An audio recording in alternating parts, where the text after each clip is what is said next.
Tafsir Al-Azhar karya Profesor Dr. Hamka, ayat 35 hingga ayat 37 dari surah Al-Ma'idah, surah kelima. Bismillahirrahmanirrahim.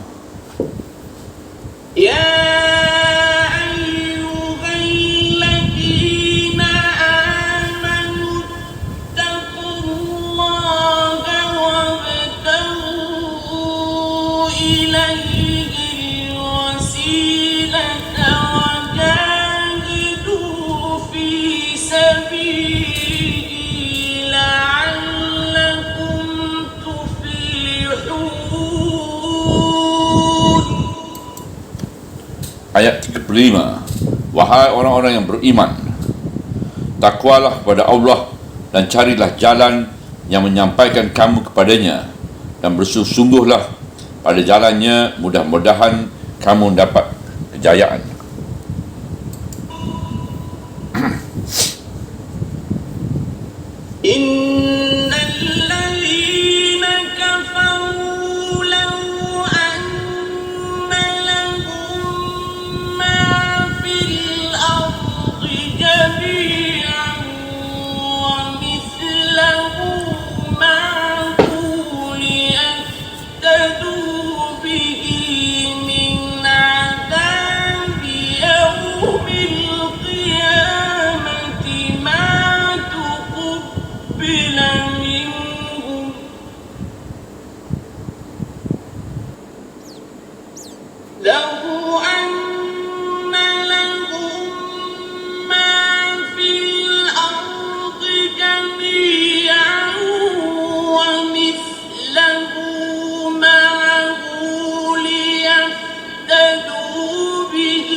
Ayat ke-36.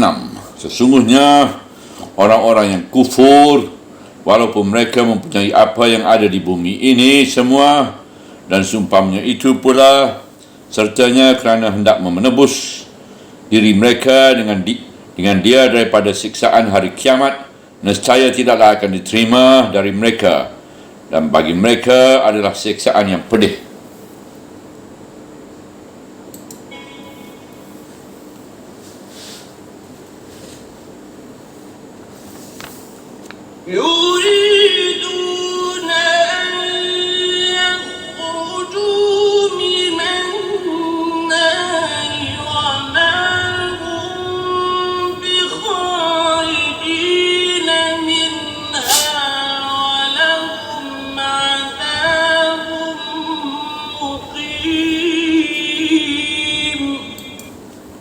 Ayat ke-37. Mereka ingin bahawa keluar dari neraka, padahal tidak, mereka akan keluar dari dalamnya, sedang bagi mereka adalah seksaan yang tetap. Wasilah. Setelah menerangkan seluk-beluk keamanan masyarakat dan menyatakan hukuman berat bagi sesiapa yang mengacaunya, Allah kembali memberikan bimbingan bagi kemajuan jiwa tiap-tiap orang. Sebab di samping hukum berlaku untuk tiap-tiap yang melanggar dan merosak masyarakat, namun terlebih dahulu hendaklah tiap-tiap warga yang beriman berusaha sendiri mempermaju kebersihan jiwanya. Penguasa-penguasa negara berkewajipan menjaga ketenteraman umum, tetapi tiap-tiap peribadi berkewajipan pula mempertinggi nilai peribadinya sendiri. Di samping takut akan ancaman dunia sampai hukum bunuh, hukum salib, hukum potong kaki, tangan, berselang-seling dan dibuang, adalah takut kepada Allah sendiri walaupun jauh dari mata orang lain.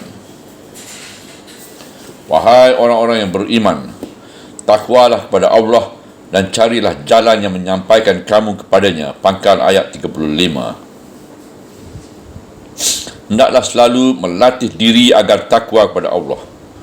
Takwa mengandung akan erti takut dan memelihara. Di dalamnya terkandung khauf dan raja. Khauf bererti takut, iaitu takut akan azabnya. Tetapi pada ayat 33 diterangkan hukuman dunia bagi pengacau. Kemudian sehabis hukuman dunia itu, di akhirat kelak akan dihukum pula. Kalau sekiranya telah habis terbayar kerana hukuman dunia saja, mungkinlah orang bersenang hati. Padahal setelah mati, dihukum bunuh rupanya perkara belum habis. Di akhirat akan masuk neraka pula. Keberatan hukum di dunia belumlah sebesar meyang dibandingkan dengan siksaan neraka. Sebab itu haluan hidup yang pertama hendaklah menegakkan takwa kepada Allah, takut akan azabnya iaitu khauf, dan mengharap akan rahmatnya iaitu raja. Di samping pendirian takwa yang demikian, hendaklah disusun wasilah iaitu jalan-jalan dan cara-cara supaya kian lama kian mendekati Tuhan, iaitu dengan memperbanyakkan amal ibadat, berbuat kebajikan, menegakkan budi yang tegak yang tinggi, belas kasihan kepada sesama manusia. Bertambah banyak amal kebajikan, bertambah sampailah ke tempat yang diridai oleh Allah. Maka wasilah atau jalan itu tidak lain ialah usaha dari masing-masing orang. Kelak di akhirat akan ditimbang segala amal baik dan buruknya. Bertambah berat amalan kebajikan, bertambah dekatlah kepada yang dituju. Oleh sebab itu, maka wasilah itu ialah amal dan usaha sendiri. Bukan wasilah itu dengan memakai perantaran orang lain. Bukanlah seumpamanya seorang rakyat kecil memakai wasilah orang yang disegani atau tinggi pangkatnya untuk menyampaikan kepada penguasa yang lebih tinggi.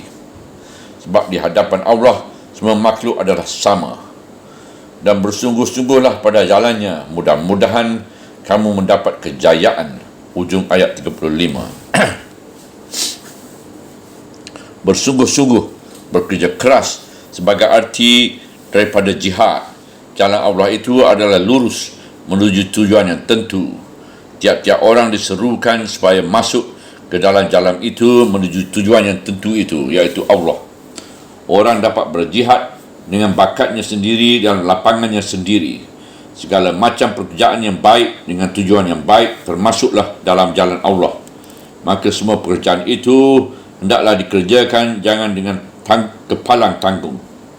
Itulah yang bernama jihad. Berperang melawan musuh yang hendak merosak agama dan negara bernama jihad juga. Tetapi itu baru satu cabang dari jihad. Menurut ilmu pengetahuan, mendidik pemuda supaya menjadi mukmin yang baik, membangun bangunan-bangunan besar yang berfaedah, bertani, bercocok tanam, berniaga, duduk dalam pemerintahan dan sebagainya, hendaknya dikerjakan dengan semangat jihad, semangat berjuang dan bekerja keras dengan niat menuntut keredaan Allah dan melapangkan jalannya. Hasil dari suatu jihad tidaklah percuma. Tuhan memberikan harapan bagi kita, iaitu mudah-mudahan kamu mendapat kejayaan dunia dan akhirat. Kalimat wasilah telah kita beri arti, iaitu jalan menuju Tuhan atau jalan yang tercepat untuk mendekati Tuhan. Setengah ahli bahasa mengatakan bahawa kalimat wasilah itu ialah jalan untuk mencapai yang dituju. Dalam Al-Quran, kalimat wasilah itu bertemu dua kali, iaitu ayat yang kita tengah tafsirkan ini, iaitu Al-Ma'idah ayat 35 dan pada surah 17 Al-Isra ayat 57. Dari ayat yang kedua dapatlah kita fahamkan bahawa maksud wasilah ialah selalu berusaha mendekatkan diri kepada Tuhan atau mencapai Tuhan. Jalan ini ialah dengan berbuat banyak ibadah dan amal yang soleh, disertai memperbanyakkan doa yang langsung kepada Tuhan. Tersebut pula dalam sebuah hadis yang dirawikan oleh Bukhari dan Imam Ahmad dan keempat Ashabus Sunan. Dari hadis yang diterima daripada Jabir bin Abdullah bahawa Nabi Muhammad SAW bersabda, Bismillahirrahmanirrahim. Barang siapa yang membaca apabila mendengar seruan iaitu azan Ya Allah, Tuhan yang punya seruan yang sempurna ini dan sembahyang yang akan dirikan ini, kurniakanlah kiranya kepada Muhammad al-Wasilah dan al-Fadilah, iaitu jalan dan keutamaan, dan sediakanlah kiranya buat dia tempat yang terpuji yang telah engkau janjikan. Barang siapa yang membaca itu, nescaya dia akan beroleh syafaat di hari kiamat. Inilah anjuran Rasulullah, doa kepada Allah yang sunat. Kita baca sehabis kita mendengar azan. Ialah sabda yang lain yang dirawikan oleh Muslim dan Imam Ahmad dan Ashabus Sunan, kecuali Ibnu Majah dari hadis Abdullah bin Umar. Nabi bersabda bahawa kalau kamu mendengar azan, hendaklah kamu baca apa yang dibaca oleh orang yang azan itu. Setelah selesai, hendaklah kamu ucapkan selawat buat aku sesudah itu, memohon agar Allah menganugerahkan kepadaku al-wasilah. Nabi mengatakan bahawa al-wasilah itu adalah suatu istimewa di dalam syurga yang hanya disediakan buat seorang saja dari hamba Allah. Kata Nabi selanjutnya, aku mengharap semoga akulah hamba Allah itu. Maka barang siapa yang memohon al-wasilah itu untukku, layaklah dia beroleh syafaat. Dari keterangan hadis ini, nyata pula lah bahawa al-wasilah itu adalah nama suatu tempat yang diistimewakan buat seorang hamba Allah di dalam syurga. Hamba Allah itu ialah Nabi Muhammad sendiri. Bila kita baca doa ini, menurut harapan yang diberikan Rasulullah, moga-moga kita akan mendapat syafaat dari Tuhan di akhirat esok. Kerana ini menandakan rapatnya cinta kasih di antara kita dengan Nabi ikutan kita. Selain itu, pernah pula sahabat-sahabat Nabi meminta kepada Rasulullah di waktu beliau masih hidup, pada beliau mendoakan mereka. Dan setelah Rasulullah SAW wafat, pernah pula Saidina Umar bin Khattab seketika mengerjakan sembahyang minta hujan, meminta kepada paman Nabi SAW, iaitu Abbas bin Abu Muttalib, agar beliau yang membaca doa. Setelah selesai Abbas bin Abu Muttalib membaca doa, bermunajat pula lah Umar bin Khattab kepada Allah, yang artinya demikian: Ya Tuhanku, dikala Nabi engkau masih hidup, kami pernah memohonkan agar kami dituruni hujan dengan meminta agar Nabi engkau yang membacakan doa. Sekarang kami mohon pula kepada engkau dengan perantaraan paman Nabi engkau, Abbas, mohon kiranya engkau turunkan hujan pada kami. Dengan ini dapatlah kita fahamkan bahawa kata-kata al-wasilah itu terdapat pada dua tempat di dalam Al-Quran, dan terdapat pula pada dua hadis sahih yang dirawikan oleh perawi kenamaan, iaitu yang dianjurkan Nabi supaya kita baca sehabis mendengarkan azan. Sedang Nabi sendiri menerangkan bahawa al-wasilah itu ialah nama satu tempat istimewa dalam surga yang disediakan oleh Rasulullah SAW. Apabila kita sambungkan di antara kedua ayat dalam Al-Quran dengan hadis doa menyambut azan ini, dapatlah kita memahamkan bahawa maksudnya adalah satu, iaitu supaya kita mencapai tempat yang dekat kepada Allah, hendaklah kita membuat wasilah dengan amal soleh dan dengan doa. Dan di syurga pun memang ada tempat khusus bernama al-wasilah, istimewa buat Rasulullah SAW. Kita mengharapkan tempat itu didapat oleh Rasulullah SAW. Rasulullah dengan segala kerendahan hati mengatakan, moga-moga sayalah yang mendapat tempat itu. Pasti dialah yang akan mendapat tempat itu, sebab dialah penghulu dari sekalian Rasul dan penutup dari sekalian Nabi. Apabila Nabi kita telah mendapat itu, nescaya kita pun berusaha pula dengan ibadat, doa dan amal soleh mencari wasilah itu di waktu hidup kita ini, sehingga mendapat syafaat di akhirat. Artinya apabila kita telah hidup dengan beribadat dan beramal, menjauhi dosa besar dan tidak berkelakuan dengan dosa kecil, berhaklah kita mendapat syafaat dan berhaklah kita mendapat kedudukan yang berdekatan dengan Rasulullah dan orang-orang siddiqin dan orang-orang syuhada dan salihin di tempat yang amat mulia sebagai tersebut dalam surah 4 surah An-Nisa ayat 69 yang telah kita tafsirkan pada juzuk 5 yang telah lalu. Kemudian ini dapat pula lah kita fahami tentang al-wasilah yang kedua, yang meminta kepada Nabi semasa hidup beliau supaya beliau membaca doa memohonkan sesuatu.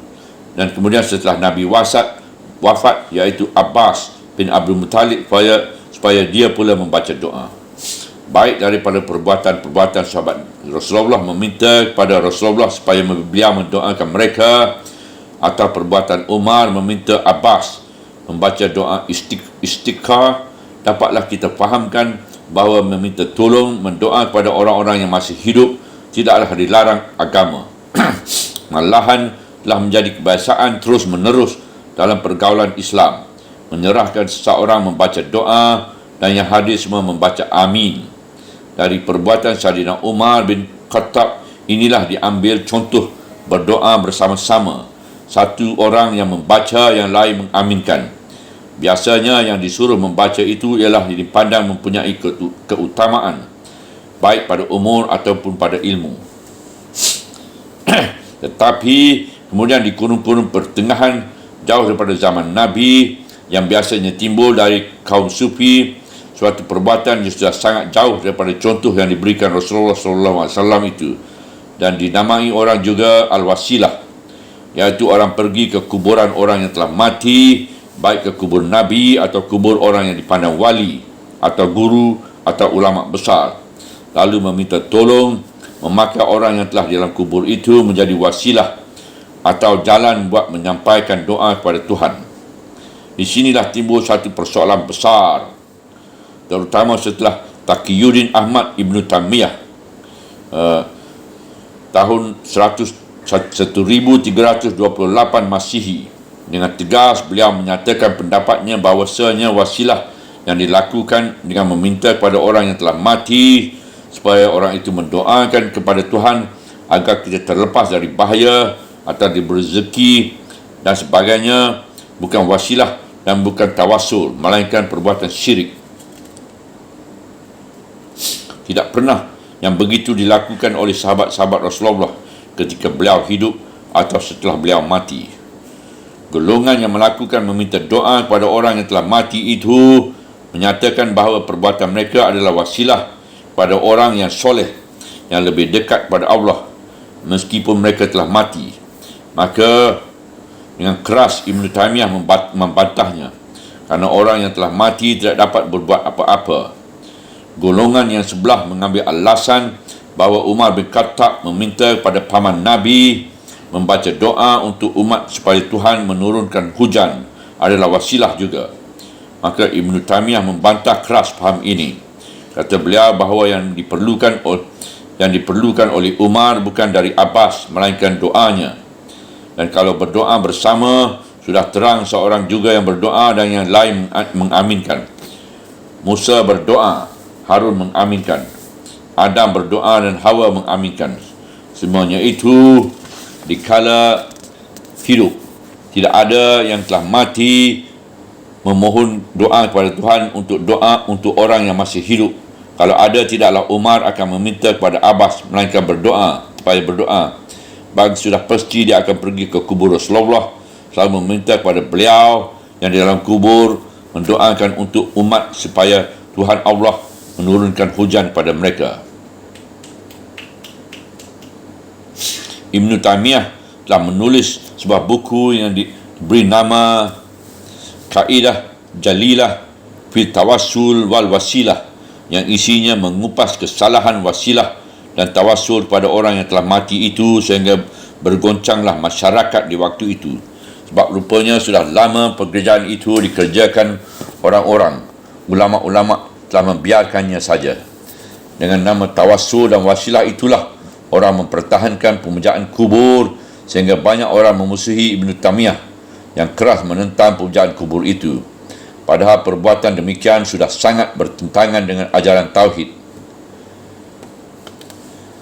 Kemudian ajaran Ibn Taymiyah itu dibangkitkan kembali oleh Syekh Muhammad bin Abdul Wahab, pendiri ajaran Wahabi dalam lingkungan mazhab Hambali. Tentu saja ajaran Wahabi ini pun menjadi tantangan keras dari negeri-negeri Islam yang telah terpengaruh oleh pemujaan kubur dengan nama tawassul dan wasilah itu. Sehingga sampai sekarang masih saja terasa reaksi yang hebat dari golongan Islam yang telah menjadikan kubur-kubur orang yang hebat yang dianggap keramat itu sebagai tempat pemujaan, baik dalam negeri-negeri penganut faham sunnah, apatah lagi dalam negeri penganut mazhab Syiah, dan juga di negeri-negeri kita Indonesia ini. Maka ayat ini menunjukkan dengan jelas garis yang wajib kita tempuh sebagai Muslim dalam menuju kejayaan dan kemenangan jiwa, iaitu pertama, takwa kepada Allah.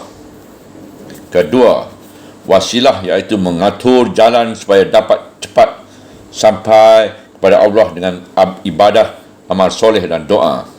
Ketiga, berjihad bersungguh-sungguh atau bekerja keras mengatasi segala penghambat perintang yang akan menghambat kita akan sampai kepada keridaan Allah.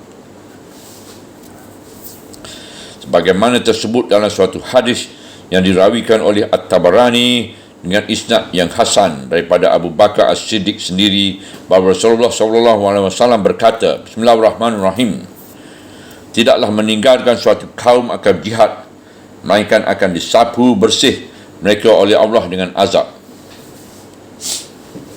Lain daripada jalan yang telah ditentukan itu adalah jalan sesat dan kufur. Sesungguhnya orang-orang yang kufur, pangkal ayat 36. Kufur artinya menolak atau tidak menerima kebenaran yang dituntunkan oleh Rasul yang beliau terima dari Allah.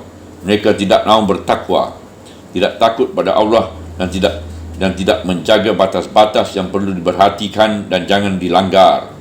Mereka tidak mencari atau mendatarkan jalan buat membuat diri lebih dekat pada Allah, malahan bertambah lama, bertambah menjauh.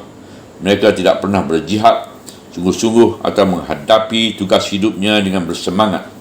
Orang-orang yang demikian itu, walaupun mereka mempunyai apa yang ada di bumi ini semua, artinya walaupun mereka mempunyai kekayaan sepenuh bumi ini dan seumpamanya itu pula sertanya, artinya ada lagi padanya persediaan kekayaan sebanyak itu, artinya 2 kali lipat kekayaan penuh bumi, kerana hendak menebus diri mereka dengan dia daripada siksaan hari kiamat, nescaya tidaklah akan diterima dari mereka.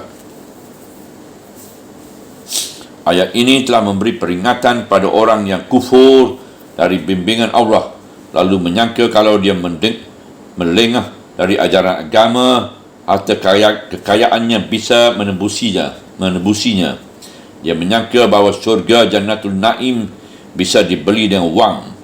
Dia hendak menyamakan pandangan kepada hidup di hari akhirat dengan kehidupan di dunia ini, bahawa orang yang kaya bisa memelihara diri dengan kekuatan wang.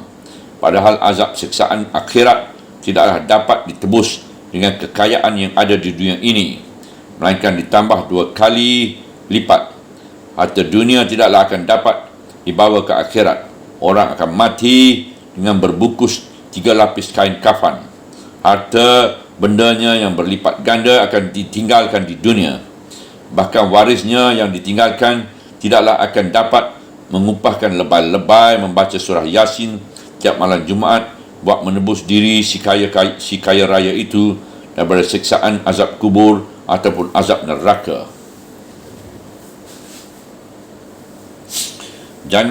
Jangankan di akhirat, sedangkan di dunia ini hal yang serupa itu pun bisa dialami.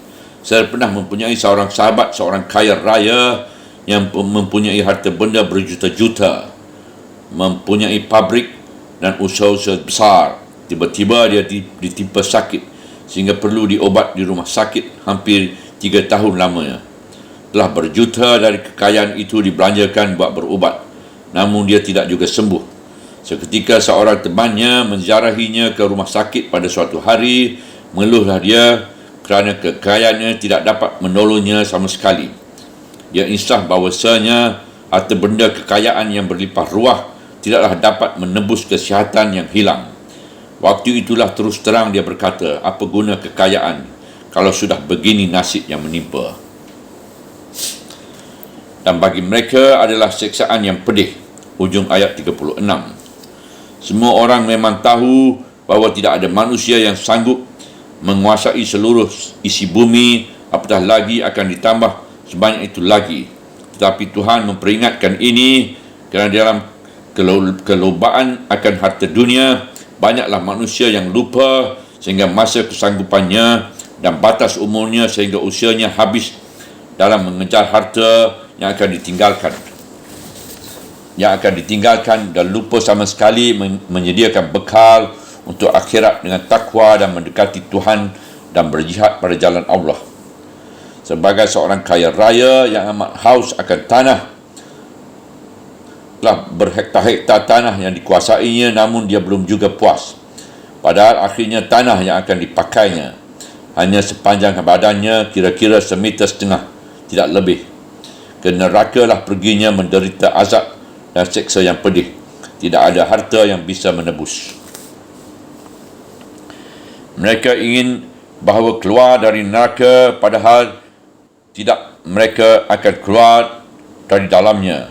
Sedang bagi mereka adalah siksaan yang tetap. Ayat 37.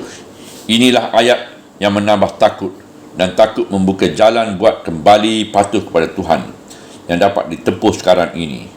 Memang ngeri kepedihan azab dan siksa yang tetap itu. Tetapi dari kini dia dapat dielakkan. Jangan ditempuh jalan yang jahat itu. Kerana kalau jalan yang ditempuh dari sekarang adalah jahat, nescaya akhirnya tiba pada jahat juga. Tidak lain, Tuhan sendiri pun tidaklah ingin kita sampai ke sana. Kalau Tuhan menginginkan itu, nescaya tidaklah diberinya tahu dari sekarang. Jika ditimpa oleh nasib yang malang, tidak lain adalah kerana pilihan kita sendiri. Subhanallah, walhamdulillah, wala ilaha illallah, wallahu akbar, wala hawla wala quwata illa billahil aliyyil azim, wala hawla wala quwata illa billahil aliyyil azim, wala hawla wala quwata illa billahil aliyyil azim.